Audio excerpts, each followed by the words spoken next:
সাধারণত শীতকালে গলা ব্যথার সমস্যা বেশি হয়। এটি কোনো সাধারণ ব্যাপার নয়। পরিবর্তনশীল আবহাওয়ার কারণে ব্যাকটেরিয়া এবং ভাইরাসের সংক্রমণের কারণেই এই সমস্যা দেখা দেয়।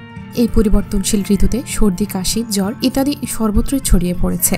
এই পরিস্থিতিতে গলা ব্যথা হওয়াটাও স্বাভাবিক। এই সময় জল গিলতেও সমস্যা হয়, এমনকি কথা বলতেও অসুবিধা হয়। অনেকে জ্বর ছাড়াই গলা ব্যথায় ভোগে, লালা গিলতেও অসুবিধা হয়। এর প্রধান কারণ হলো তাদের শরীরে রোগ প্রতিরোধ ক্ষমতা খুবই কম। তবে গলা ব্যথার সমস্যাটি প্রাকৃতিক চিকিৎসায় খুব সহজেই নিরাময় করা যেতে পারে। চলুন জেনে নেওয়া যাক গলা ব্যথা সহজেই নিরাময় করার ঘরোয়া কিছু প্রতিকার সম্পর্কে। প্রথম পদ্ধতিতে চুলায় প্রথমেই একটি পাত্র বসিয়ে তাতে জল ঢেলে দিন। এরপর তাতে দারুচিনি, মৌরি, আদা, পুদিনা পাতা এবং এলাচ দিয়ে ভালো মতো ফুটিয়ে নিন। পরে জলটি হালকা গরম থাকা অবস্থায় পান করুন।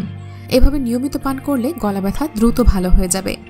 গলা ব্যথায় যদি কথা বলতে সমস্যা হয় তাহলে একটি পাত্রে জল নিয়ে তাতে ত্রিফলার চূর্ণ এবং হলুদ গুঁড়ো মিশিয়ে ভালোভাবে ফুটিয়ে নিন। পরে জলটি হালকা গরম থাকা অবস্থায় কুলকুচি করুন। এভাবে নিয়মিত করলে দ্রুত স্বাভাবিকভাবে কথা বলতে পারবেন। দীর্ঘস্থায়ী গলা ব্যথার প্রতিকার। দীর্ঘস্থায়ী গলা ব্যথায় ভুগলে গরম জলে লেবুর রস এবং সামান্য মধু মিশিয়ে নিয়মিত সেবন করুন। দ্রুত গলা ব্যথা উপশম হবে। এছাড়াও গলায় ঘা থাকলে তাও সেরে যাবে। তো ভিউয়ার্স, এই ছিল আমাদের আজকের ভিডিও। আশা করছি ভিডিওর তথ্যগুলো আপনার উপকারে আসবে।